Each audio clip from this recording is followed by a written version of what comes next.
Hello friend, welcome back. पिछले class में हमने आपको बताया था रॉयल्टी के बारे में, मिनिमम रेंट क्या है, शॉर्ट वर्किंग क्या है। आज की क्लास में हम पढ़ेंगे जर्नल एंट्री के बारे में, यानी रॉयल्टी अकाउंट में कौन कौन सी एंट्री होती है, कब होती है, इसके बारे में आज हम आपको विस्तृत बताएंगे। सबसे पहले रॉयल्टी अकाउंट। रॉयल्टी अकाउंट में 3 तरह की कंडीशन होती हैं। पहला होता है royalty is less than minimum rent, यानी पहला कंडीशन ये होता है कि रॉयल्टी जो है मिनिमम रेंट से कम हो। दूसरा कंडीशन ये होगा कि रॉयल्टी जो है मिनिमम रेट से अधिक हो।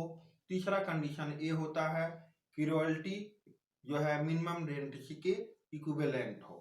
ये 3 कंडीशन के लिए अलग अलग हमारी अकाउंटिंग होती है। क्वेश्चन में तीनों कंडीशन हो सकती हैं और तीनों के लिए काउंटिंग करनी पड़ती है। तो देखते हैं किस कंडीशन में कौन सी काउंटिंग होगी। सबसे पहले royalty is less than minimum rent. Minimum rent हमने बताया था कि मिनिमम रेंट क्या होता है। वह होता है जो संपत्ति लेने और देने वाले के बीच जो एग्रीमेंट होता है, वो होता है एग्रीमेंट के बीच मिनिमम रेंट पहले से ही डिसाइड होता है कि जिस वर्ष में रॉयल्टी कम होगी उस वर्षों में लैंडलॉर्ड मतलब जो जमीन देता है या कहे जो संपत्ति देता है उपयोग करने के लिए, वो कम से कम मिनिमम रेंट का पैसा जरूर लेता है। यानी जो अमाउंट फिक्स हो जाती है कि चाहे तुम्हें लॉस हो या प्रॉफिट, लैंडलॉर्ड को वो पैसे देने होंगे जो मिनिमम रेंट में फिक्स है। अगर मिनिमम रेंट से अधिक अगर आपको इनकम होती है, यानी रॉयल्टी हमारा मिनिमम रेंट से अधिक होता है, तो उस कंडीशन में हमें रॉयल्टी का पेमेंट करना होता है, जो कि पिछले क्लास में आपको हमने विस्तृत बताया था। आज अब देखते हैं royalty is less than minimum rent. अगर रॉयल्टी जो है मिनिमम रेंट से कम हो तो उस कंडीशन में क्या करेंगे। उसमें सबसे पहले रॉयल्टी अकाउंट को डेबिट करते हैं, क्योंकि ये खर्चा होता है। Accounting record in the book of lessee. Lessee मतलब जो कॉन्ट्रैक्ट मतलब प्रोडक्शन के लिए लेता है किसी की संपत्ति, मान लीजिए कोल माइंस के लिए, माइनिंग के लिए बता रहे हैं हम। माइनिंग रॉयल्टी के तहत कैसे एंट्री होती है, क्योंकि माइनिंग रॉयल्टी में हमने बताया था कि उत्खनन के विभाग में यानी उत्खनन के कार्यों के लिए इस रॉयल्टी को लिया जाता है। उसमें सबसे अच्छा उदाहरण कोल कंपनियां होती हैं। उसमें एक रेट फिक्स होता है पहले से ही। तो मान के चले कोई एक्स एबीसी लिमिटेड कंपनी है जो X Y Z company limited को कॉन्ट्रैक्ट देती है कि आप प्रोडक्शन करो, और उसका रेट भी फिक्स होता है, वो एज पर एग्रीमेंट होता है। तो अगर ऐसी कंडीशन हो कि मिनिमम रेट से कम यानी लॉस हो रहा हो जिस वर्षों में, उस वर्ष में जो हमारा एग्रीमेंट होगा वो होगा रॉयल्टी अकाउंट, यानी अकाउंटिंग जो होगी रॉयल्टी अकाउंट को डेबिट करेंगे, यानी जितनी से जो रॉयल्टी होगी उस अमाउंट को यहाँ लिखेंगे। फिर उसमें उस वर्षों में अगर कोई लॉस हुआ हो, शॉर्ट वर्किंग हुआ है, उसको यहाँ पर लिखेंगे। शॉर्ट वर्किंग हमने बताया था कैसे निकालते हैं।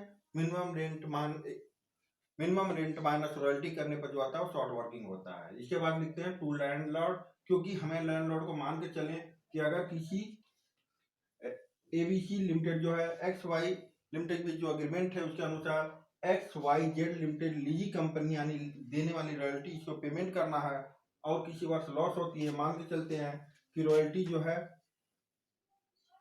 10,000 का प्रोडक्शन हुआ हो किसी वर्षों में, और लैंडलॉर्ड को जो मिनिमम रेंट हो वो कम से कम 12,000 अगर फिक्स किया गया हो कि कम से कम आपको मिनिमम रेंट 12,000 देना होगा, तो मिनिमम रेंट को लिखेंगे लैंडलॉर्ड के अकाउंट के क्रेडिट करेंगे, क्योंकि इतना लैंडलॉर्ड को हमें देना ही देना होता है। तो landlord account debit 12,000, royalty account debit, to short working account 2,000, यानी 2,000 का जो लॉस हुआ उसे भी हम डेबिट ही करेंगे, उसे लिखेंगे short working account debit. Credit करेंगे लैंडलॉर्ड अकाउंट क्रेडिट 12,000 रुपये से। दूसरा कंडीशन आता है, ये तब होता है being royalty amount due. Royalty amount due यानी जब रॉयल्टी अमाउंट ड्यू होता है, यानी पेमेंट अभी नहीं होता, इसकी एंट्री ये होती है कि हमें देना है। तो ऐसे कंडीशन में रॉयल्टी अकाउंट को डेबिट करेंगे जितना भी रॉयल्टी हो, शॉर्ट वर्किंग को फिर डेबिट करेंगे जो लॉस होता है उस साल का वो, और दोनों को जोड़कर यानी कि मिनिमम रेंट हमें 12,000 देना है, फिक्स होता है पर एग्रीमेंट, तो ऐसे कंडीशन में ये एंट्री होगी।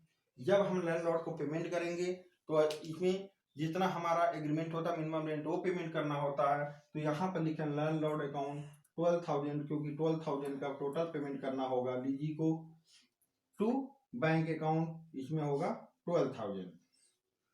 इसको लिखेंगे Bing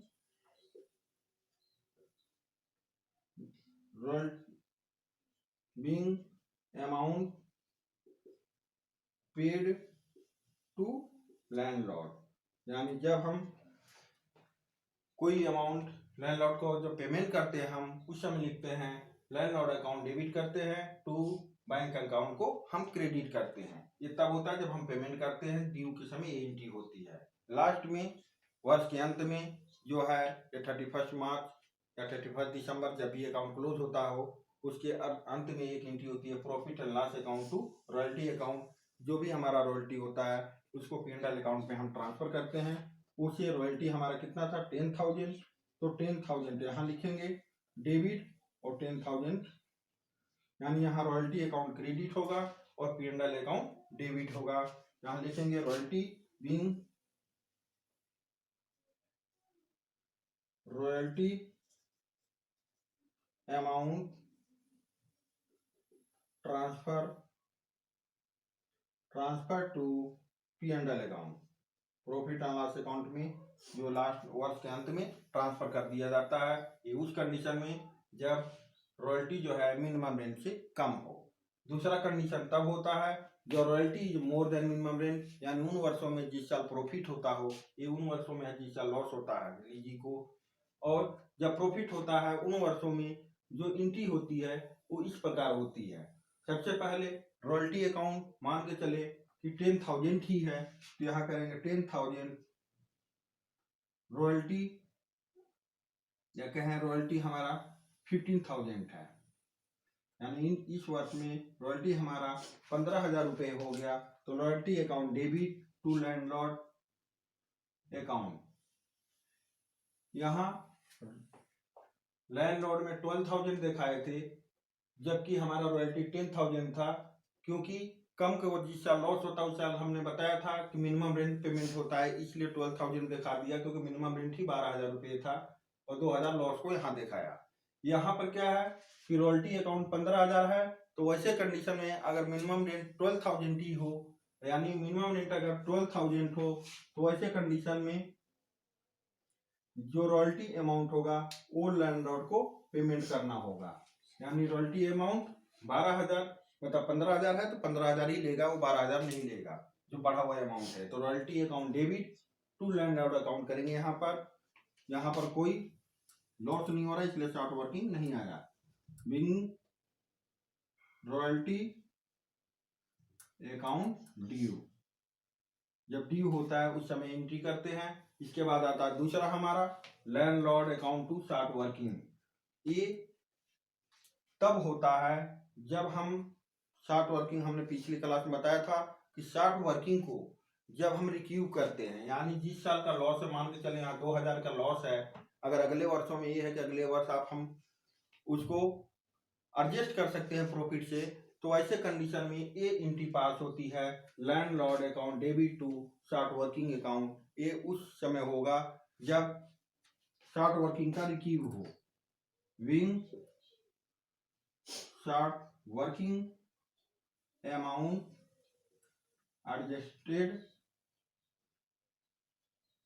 adjusted by royalty excess, ये कह दें सॉरी बस इतना लिखे। Being short working amount adjusted, यानी जिस साल शॉर्ट वर्किंग को हम अपने प्रॉफिट से, यानी कंपनी जो है ऐसा अगर एग्रीमेंट हो कि प्रॉफिट से एडजस्टमेंट कर सकते हैं, तो उस साल ये एंट्री होगी landlord account debit to short working. यहाँ पर वो अमाउंट आएगी जो पिछले साल में लॉस हुआ हो। अगर मान के चले कि 2,000 रुपये पिछले साल में लॉस हुआ था, तो यहाँ प्रॉफिट कितना होगा 15,000 रुपये हमारा जो है रॉयल्टी बनी और 12,000 रुपये मिनिमम रेंट था, तो दोनों का डिफरेंस हमारा प्रॉफिट होगा। तो सरप्लस यानी प्रॉफिट सरप्लस जो होगा minimum royalty minus minimum rent, ये होगा 3,000, यानी 15,000 माइनस 12,000 इक्वल टू 3,000। तो इसमें से 2,000 रुपये हम एडजस्ट कर सकते हैं आसानी की। 3,000 का प्रॉफिट हुआ तो पूरा 3,000 एडजस्ट करेंगे, केवल हम 2,000 का एडजस्ट करेंगे अगर पर एग्रीमेंट अगर हो तो जो एडजस्टमेंट की एंट्री होगी वो होगी 2,000 landlord account debit to short working account being amount adjusted.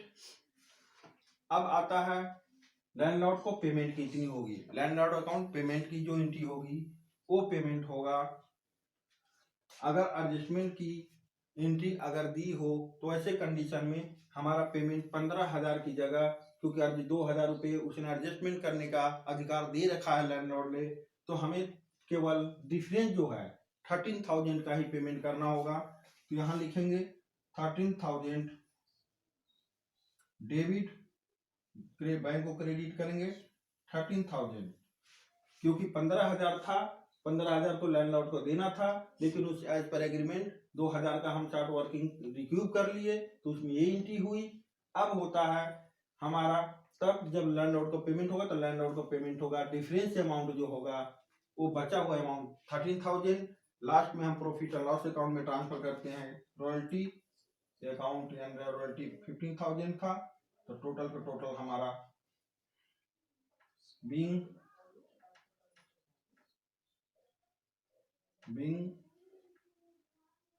Royalty amount transfer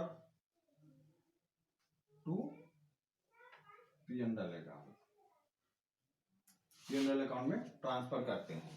यहां पर ये लिखेंगे being amount paid to landlord, landlord को जो पेमेंट हुआ वो अमाउंट।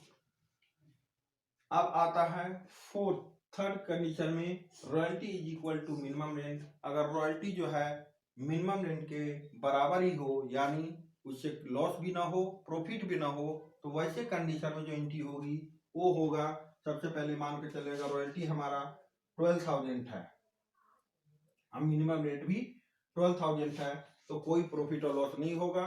यहाँ लिखेंगे royalty account debit to landlord account 12,000 being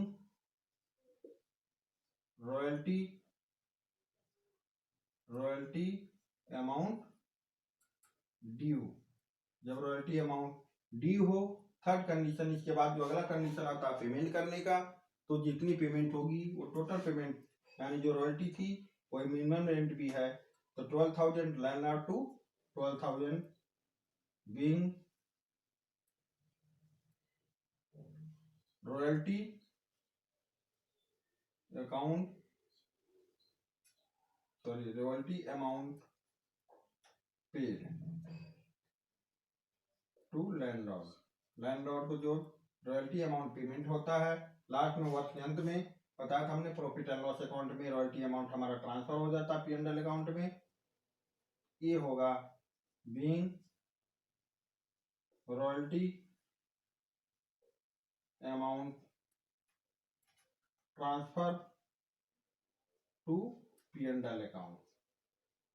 ये वर्ष के अंत में जब अकाउंट क्लोज होता है उस समय आखिरी एंट्री जो होती है वो होती है P&L account debit to royalty account. दोस्तों ये था अकाउंटिंग, 3 कंडीशनों में हमने बताया। जब रॉयल्टी जो है मिनिमम रेंट से कम हो, यानी जिस साल लॉस हो रहा उस साल एंट्री करेंगे, जिस साल प्रॉफिट हो रहा है उस साल ये एंट्री करेंगे, लेकिन एडजस्टमेंट की जो एंट्री है वो तब होगी जब एज पर एग्रीमेंट हो। तो अगर एग्रीमेंट नहीं होता तो 15,000 ही टोटल का टोटल पेमेंट करना होता अगर शॉर्ट वर्किंग रिक्यूब ना होता तो, वैसे कंडीशन में। और तीसरी जब इक्विवेलेंट है तो हमने ये एंट्री आपको बताया, पहले ड्यू अमाउंट का करेंगे एंट्री, फिर इसके बाद पेमेंट का करेंगे, इसके बाद प्रॉफिट एंड लॉस अकाउंट में लास्ट में वर्ष के अंत में एंट्री ट्रांसफर कर देंगे। तो दोस्तों ये था रॉयल्टी अकाउंट से रिलेटेड हमारा एंट्री कैसे करते हैं इन द बुक ऑफ लीजी में। अब हम इसके बाद पढ़ते हैं कि एनालिटिकल टेबल कैसे बनाते हैं, क्योंकि रॉयल्टी में एनालिटिकल टेबल सबसे अधिक इम्पोर्टेंट होता है इस लेसन में। अगर एनालिटिकल टेबल आपका गलत हो जाए तो सारे क्वेश्चन फिर गलत ही होते हैं। इसीलिए सबसे पहले आपको जानना जरूरी है कि एनालिटिकल टेबल क्या होता है।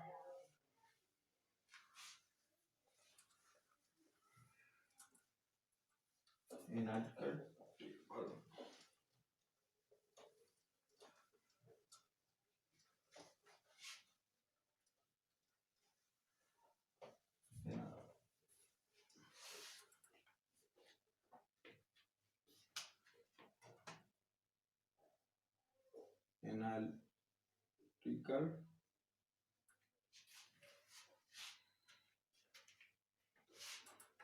टेबल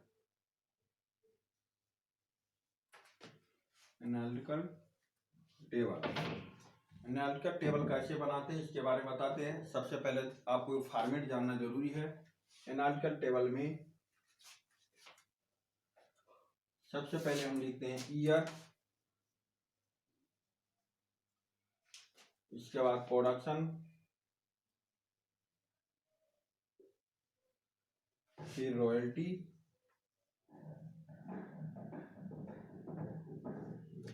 फिर minimum rent, short working, surplus,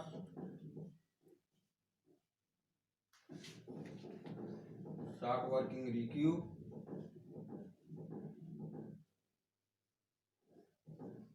short working recouped, इसके बाद amount paid to landlord, last में होता है un recoup short working transfer to P&L account. ये होता है सबसे पहले year, production, royalty, minimum rent, short working, surplus, short working recoup, amount transfer to landlord. इतनी कॉलम आपको बनाने होते हैं जो सही से। सबसे पहले ईयर, अगर जितने साल क्वेश्चन में दिया हो प्रोडक्शन के लिए, जो आपसे एग्रीमेंट होता है, मान के चले ए और बी दो लिमिटेड कंपनी है, ए और बी दो कंपनियां हैं। एक कोल कंपनी है जिसके पास माइन है, माइन, बी लिमिटेड ओ है जो लीजी है, यानी वो कंपनी जो प्रोडक्शन करने के लिए ले रही हो, यानी ये जो है बी कंपनी को अपना कोल माइंस देती है प्रोडक्शन करने के लिए। तो वैसे कंडीशन में मान के चलते 5 साल का अगर एग्रीमेंट ऑफ 5 ईयर का 2016, 2017, 2018, 2019 और 2020, ये 5 ईयर हो। Production 10,000, 9,000, 8,000, 11,000, 15,000। Royalty as per rate 1 rupees per ton अगर दिया हो, और यहाँ प्रोडक्शन भी है, आपको टन में अगर दिया हो तो 1 रुपीज पर टन, तो रॉयल्टी हमारी आएगी 10,000, 9,000, 8,000, 11,000 और 15,000। इसके बाद आता मिनिमम रेंट। अगर क्वेश्चन में आपका मिनिमम रेंट भी 10,000 अगर दिया हो कि मिनिमम रेंट 10,000 होगा, तो पर 5 ईयर जो दिया हुआ हर साल 10,000 हमारा मिनिमम रेंट होगा, जो लैंडलॉर्ड को कम से कम हमें पेमेंट करना होगा, यानी मिनिमम रेंट तो कम से कम वो लेगा ही लेगा। अब निकालते हैं शॉर्ट वर्किंग। शॉर्ट वर्किंग के लिए हमने आपको बताया था minimum rent minus short royalty, minimum rent minus royalty, surplus होता है रॉयल्टी माइनस मिनिमम रेंट, यानी रॉयल्टी में से शॉर्ट वर्किंग को लॉस करते हैं सरप्लस जब हमें प्रॉफिट हो रहा हो या मिनिमम रेट से अधिक हो रहा हो। इसके बाद आता है शॉर्ट वर्किंग रिक्यू, जो बाद में बताएंगे, अमाउंट पेड टू लैंडलॉर्ड। अब पहले शॉर्ट वर्किंग निकालते कि किस साल शॉर्ट वर्किंग मतलब होता है लॉस, किस साल लॉस हो रहा है वो देखते हैं पहले। तो मिनिमम रेंट माइनस रॉयल्टी, तो रॉयल्टी भी 10,000, मिनिमम रेंट भी 10,000, तो हमारे यहाँ कोई लॉस प्रॉफिट नहीं हो रहा, कोई लॉस नहीं हो रहा शॉर्ट वर्किंग। दूसरे साल में क्योंकि मिनिमम रेंट 10,000, रॉयल्टी 9,000 है, तो 1,000 का हमारा शॉर्ट वर्किंग है, 2,000 का है, और यहाँ पर 1,000 का प्रॉफिट हो रहा हो, यहाँ पर शॉर्ट वर्किंग यहाँ पर सरप्लस हो रहा है 11,000, यानी 1,000 सरप्लस, 5,000 सरप्लस, ये है हमारा। यानी 2016 में कोई हमें लॉस नहीं हो रहा, नो प्रॉफिट नो लॉस, यानी कोई शॉर्ट वर्किंग लॉस नहीं है। दूसरी है 2017 में 1,000 का लॉस हो रहा है, 2018 में 2,000 का लॉस हो रहा है, और 2019 में 1,000 का प्रॉफिट हो रहा है, 2020 में 5,000 का प्रॉफिट हो रहा है।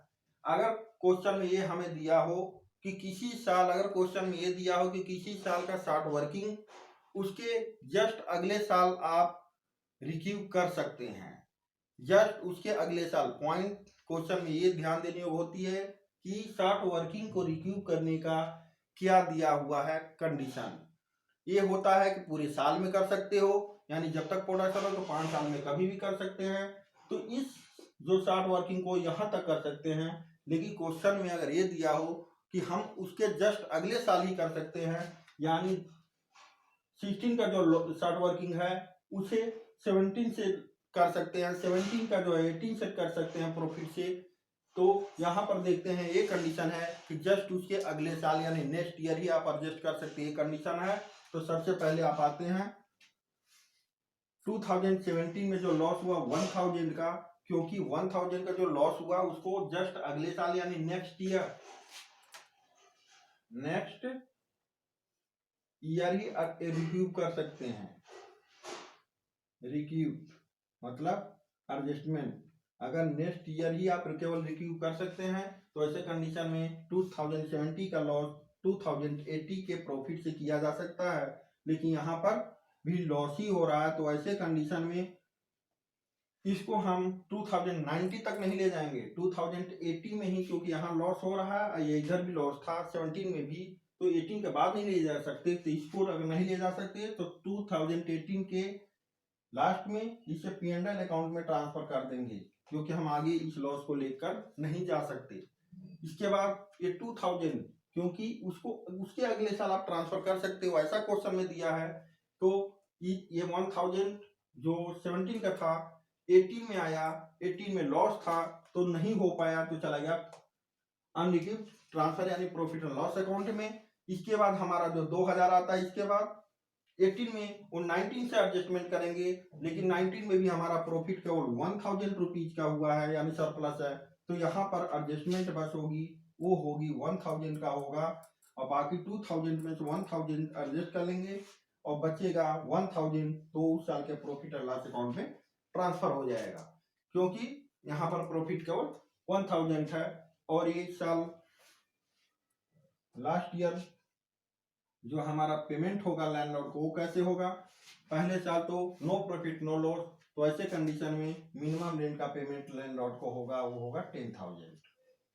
दूसरे साल क्योंकि 9,000 रुपये हमारा रॉयल्टी है, 10,000 मिनिमम रेंट है, तो कम से कम उस कंडीशन में जब मिनिमम रेंट कम हो तो रॉयल्टी कम हो तो मिनिमम रेंट का पेमेंट होता है, तो यहाँ 10,000 का ही पेमेंट लैंडलॉर्ड लेगा। तीसरे कंडीशन में जब उसे लॉस हो रहा हो तो उस कंडीशन में भी मिनिमम रेंट का ही पेमेंट होगा लैंडलॉर्ड को। चौथे कंडीशन में यहाँ पर 10,000 तो कम से कम पेमेंट होगा ही, क्योंकि 11,000 हमारा प्रॉफिट हो रहा था, रॉयल्टी देना था, 11,000 लैंडलॉर्ड को देना था, लेकिन यहाँ 1,000 हमने एडजस्ट कर लिया एज पर एग्रीमेंट, तो हमें यहाँ भी 10,000 का ही पेमेंट होगा और 1,000 चला जाएगा हमारा शॉर्ट वर्किंग रिक्यू में। इसके बाद 1,000 और बचा था, वो प्रॉफिट पहले ट्रांसफर हो जाता P&L अकाउंट में। लास्ट में देखिए 2050 में हमें 5,000 का प्रॉफिट हुआ है, लेकिन कोई एडजस्टमेंट नहीं है, इसलिए मिनिमम रेंट की जगह हम रॉयल्टी पेमेंट करेंगे, वो है 15,000। ये हमारा टोटल एनालिटिकल टेबल है, जिस पर जो है रॉयल्टी अकाउंट डिपेंड करता है। रॉयल्टी अकाउंटिंग, टोटल अकाउंटिंग जो है आपकी इसी एनालिटिकल टेबल पर डिपेंड करता है कि क्या होगा। ठीक, यहाँ अनरिक्यूब चार्ट वर्किंग कुछ नहीं है, यहाँ पे कुछ भी नहीं है। ठीक, अब मुझे पूर्ण विश्वास है कि आप लोगों को दोस्तों समझ में आ गया होगा कि रॉयल्टी अकाउंट क्या है, इसकी अकाउंटिंग कैसे करते हैं और एनालिटिकल टेबल क्या है। फिर भी आपको कोई प्रॉब्लम हो तो कृपया करके आप कमेंट बॉक्स में लिखें, जिससे हम आपकी समस्या को सॉल्व कर सकें। Thank you for cooperation.